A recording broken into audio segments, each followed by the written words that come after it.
નમસ્કાર, હું રાજ. આપ જોઈ રહ્યા છો સ્પાર્ક ટુડે ન્યૂઝ. વડોદરા શહેરના અલકાપુરી જૈન સંઘ ખાતે આચાર્ય શ્રી ઉદય વલ્લભ સુરી મહારાજના ચાતુર્માસ પ્રવેશ નિમિત્તે ભવ્ય અને ઐતિહાસિક કાર્યક્રમનું આયોજન કરવામાં આવ્યું હતું.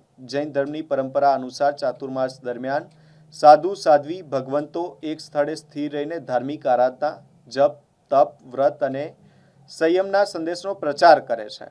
અલકાપુરી જૈન સંઘના પ્રમુખ સીએ હિંમતભાઈ શાહે જણાવ્યું હતું કે સવારે અકોટા સ્ટેડિયમ પાસે આવેલી ધનંજય સોસાયટી ખાતેથી આચાર્ય શ્રી ઉદય વલ્લભ સુરી મહારાજ તથા સાધ્વીજી ભગવંતોના ચાતુર્માસ પ્રવેશ નિમિત્તે ભવ્ય સામૈયાનું આયોજન કરવામાં આવ્યું હતું. મોટી સંખ્યામાં શ્રાવક શ્રાવિકાઓ વાંચતે ગાજતે અને ભક્તિભાવ સાથે શાહી સવારીમાં જોડાયા હતા.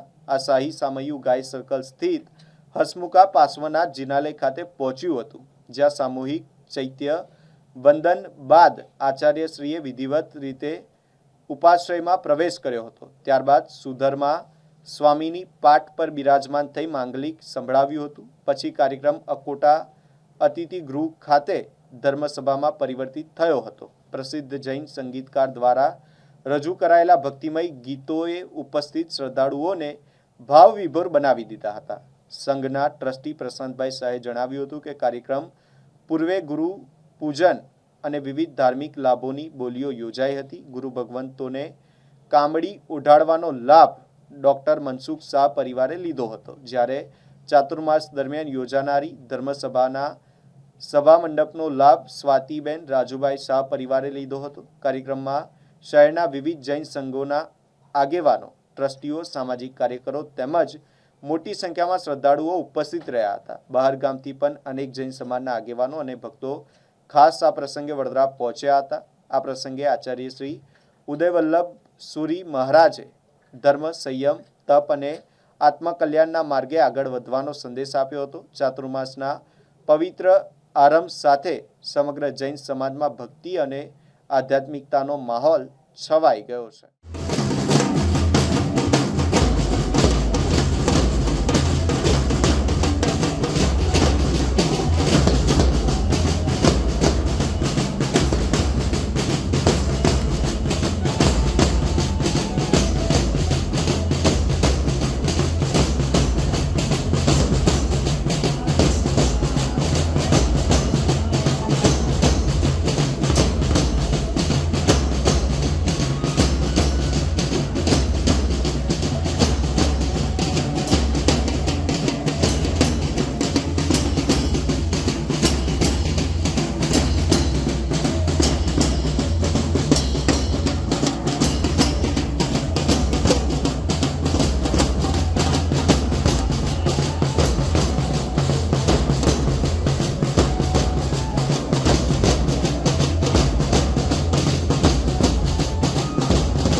અમને આપો આશીર્વાદ.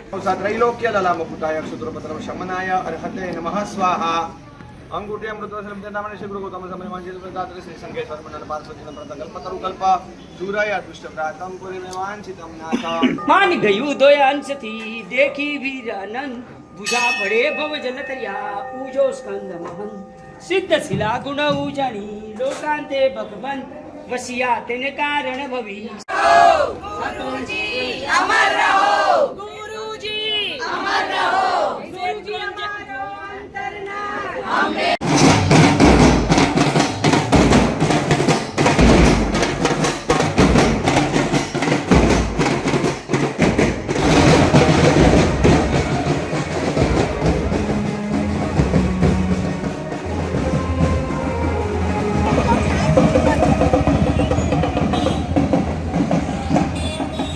અને એ સંઘના આંગણે પરમ પૂજ્ય આચાર્ય ભગત ઉદય વલ્લભ શ્રી મહારાજાનો વર્ષાવાસનો પ્રવેશ બહુ પુણ્યની રાશિ ભેગી થાય. પરમં હવૈ મંગલમ જય જગજીવ જોણી વિયાણો જગગુરુ જગાનંદો.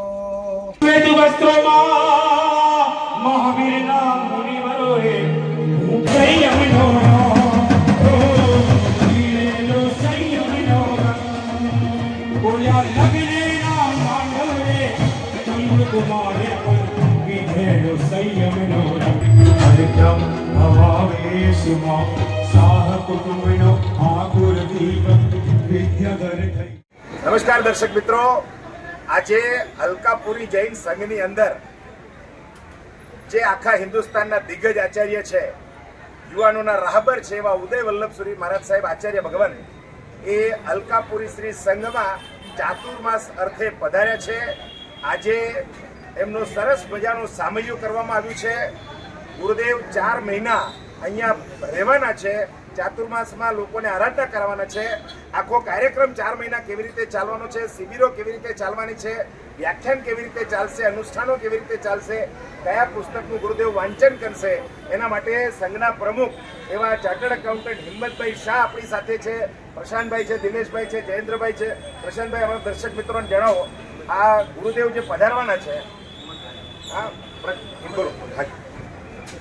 આજે સંઘમાં એક આનંદ ઉલ્લાસ અને અમૂલનું વાતાવરણ થયું છે, કારણ કે યુવા દેશ સમ્રાટ પરમ પૂજ્ય આચાર્ય ભગવાનનો આજે પ્રવેશ થયો છે. અને આજે બસ હવે ત્યારે વાસ્તે ગાસ્તે બધા આખોટા અતિથિમાં ત્યાં પ્રવેશ કરશે અને ત્યાં આચાર્ય ભગવાનનું પ્રવચન છે. ત્યારબાદ ચાતુર્માસની અંદર દૈનિક પ્રવચન આખોટા અતિથિમાં કરવામાં આવશે અને ટાઈમ છે 7:45 થી 9:45 ટાઈમ. અને 12 શિબિરો છે, યુવા શિબિરો.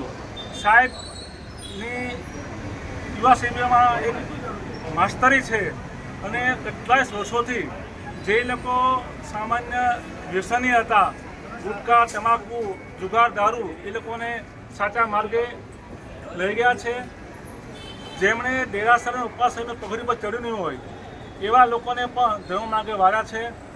અને ઘણા વર્ષોની વિનંતી બાદ અને ઘણા વર્ષો પછી આચાર્ય વખતે પધાર્યા છે, એટલે સ્વાભાવિક જ છે સંઘમાં બહુ સારું વાતાવરણ જામ્યું છે. અને ચાતુર્માસની અંદર ગૌતમ નદી તપની આરાધના કરવામાં આવશે. કુલ 28 જેવું તપ છે, એમાં 14 ઉપવાસ અને 14 બેસણા. અને ત્યારબાદ જે નાના મોટા અનુષ્ઠાન થવાના છે, ગૌતમ સ્વામીનું અનુષ્ઠાન થવાનું છે અને બીજા અનુષ્ઠાન થવાના છે. અને ગ્રંથમાં સિંધુ પ્રકરણ નામનું ગ્રંથનું વાંચન કરવામાં આવશે. કયું ગ્રંથ? સિંધુ પ્રકરણ. સિંદૂર પ્રકરણ. અને શિબિરો જે છે એમાં કોઈ પણ ભાગ લઈ શકશે?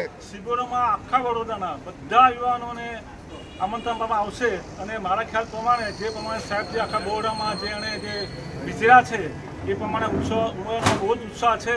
અને કદાચ જગા નાની પડે એટલા યુવાનો શિબિરમાં પધારશે. દર રવિવારે શિબિર રહેશે? દર રવિવાર શિબિર છે. આપનું નામ? હિંમતભાઈ શાહ. નમસ્કાર દર્શક મિત્રો, આજે વડોદરા શહેરની અંદર એક દિગ્ગજ આચાર્યશ્રીનો પ્રવેશ થયો છે અલકાપુરી શ્રી સંઘમાં.